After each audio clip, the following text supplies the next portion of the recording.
While Shetland might not appear at the top of many people's list as a beach holiday destination, I would argue that these islands are spoilt for choice when it comes to top quality beaches.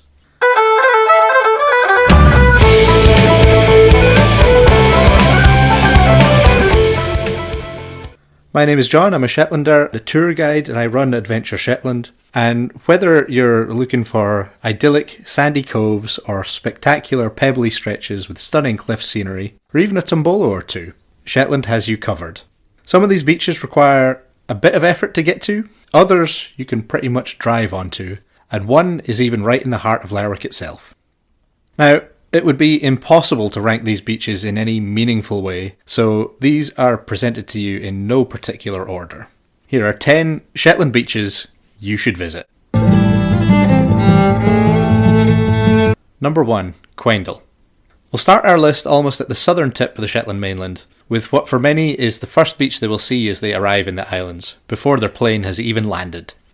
If you're travelling to Shetland by air, and your plane is approaching from the west past the high cliffs of Fitful Head, keep an eye out to the left and you will shortly pass over a wide sandy bay. And this is Quendel Beach. The South Mainland has a proliferation of sandy beaches, and indeed many of Shetland's best and most well-known beaches can be found in this area, and we'll no doubt be referencing a few more of these later on. Quendel is by a distance the largest of these beaches, and it's also usually one of the quietest. It's a little further out of the way than some of the others, and it does require either a short walk down a hill from a farm track or a longer, marginally flatter approach from Tobe Thistlecourt towards Sombra.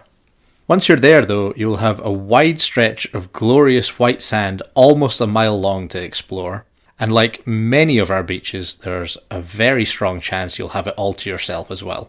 However, even if there does happen to be someone else here, there's so much space that it really doesn't matter. The beach is backed by some pretty impressive sand dunes, by Shetland standards at least, with only those at nearby Scozar even close to comparable. The dunes at Quendel contain, quite literally, some very interesting history as well. A series of large sandstorms here in the 1700s completely enveloped the settlement at Brew, leading to its abandonment.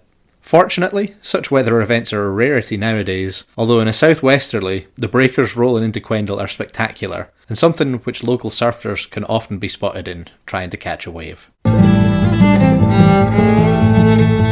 2. Scozar Sands. Just a couple of miles north of Quendel lie the spectacular Scozar Sands.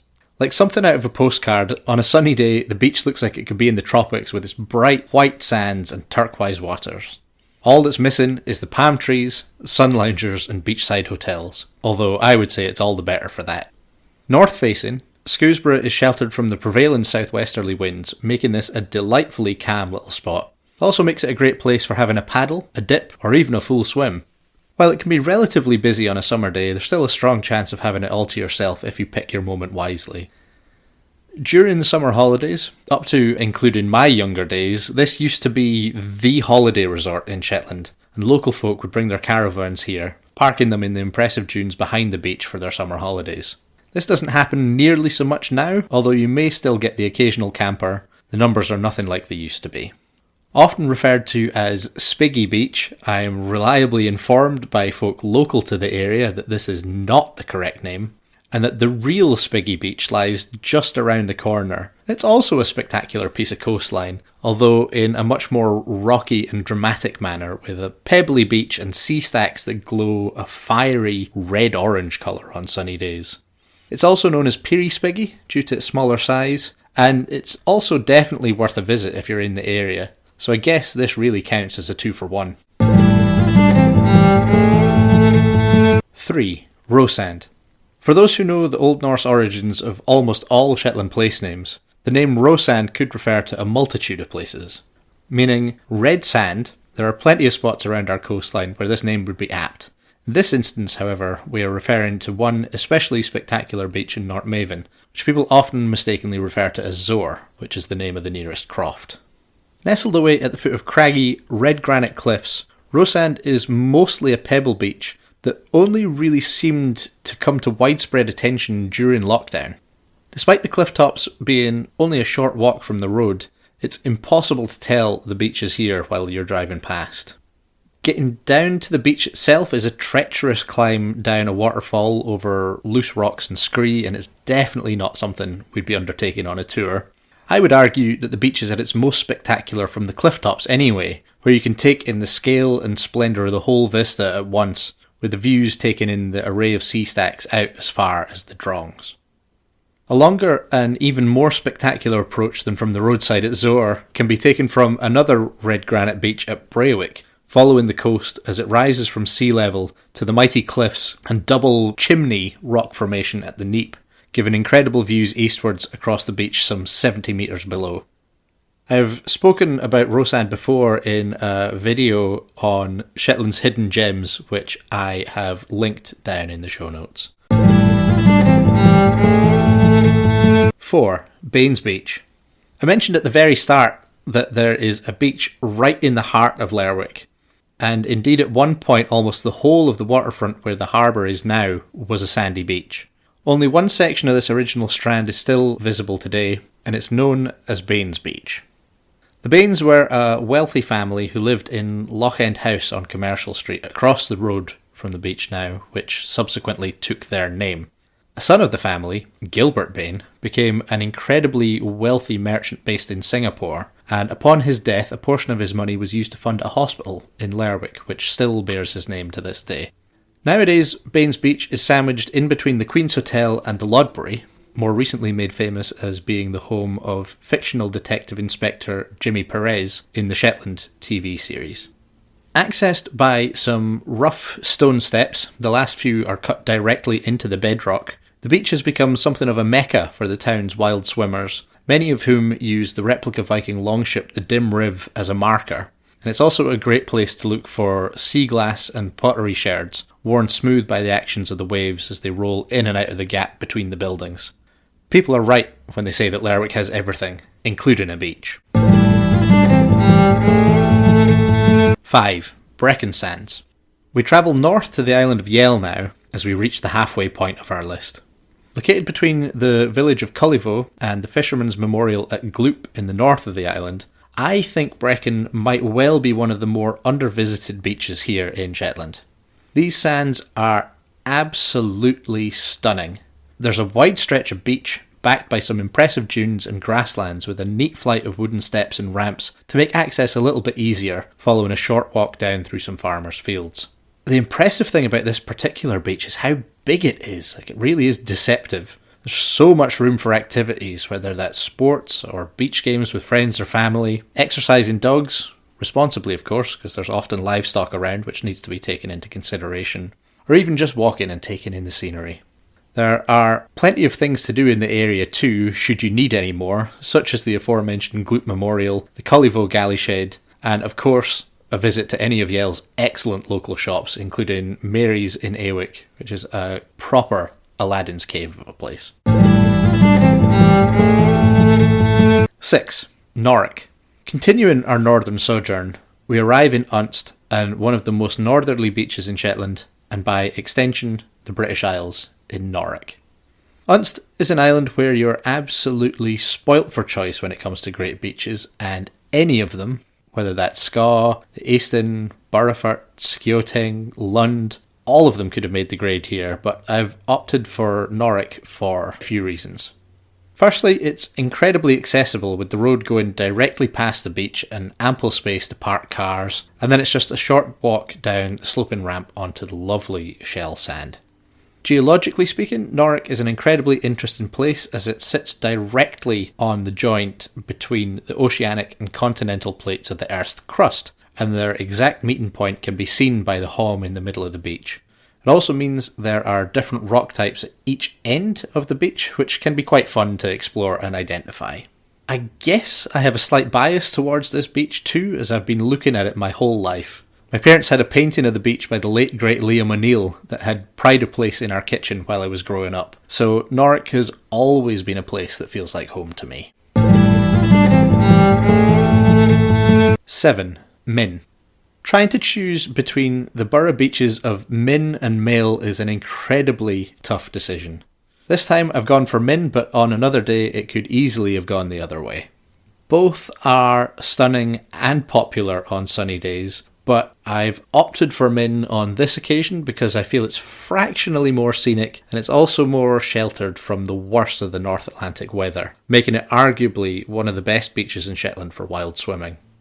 The beach forms part of an extremely narrow isthmus which connects Ketliness to the rest of Burgh, and the circular walk around the headland starting and finishing at the beach is one of my favourites. Min is a wonderfully scenic spot, with the beach itself and that lovely sheltered shallow bowl of water ideal for swimming, kayaking, paddleboarding and loads of other activities on the water, surrounded by jagged cliffs and with the rolling cliff hills creating a formidable backdrop to the east. It's no wonder it's featured regularly in the Shetland TV show across multiple series, including my own on-screen debut on a boat as a potential accomplice to one of the bad guys. It's a beautiful spot, great for watching sunsets, and it is extremely worthy of its place here on the list. 8. Oya. Oya in Nortmaven, not to be confused with Oya off the south of Unst, is one of my absolute favourite beaches in Shetland.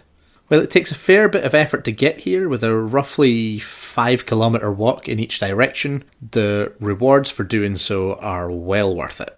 Oya, which is Old Norse for island, is the name of the small island connected to the rest of Nortmaven by a tombolo, which, unlike another more famous air that we'll come on to shortly, does get fully submerged at high tide, so checking the tide times before heading out is essential to avoid disappointment. As I said, it's an effort to get out here, and getting down onto the sand following the long walk is also extremely dangerous.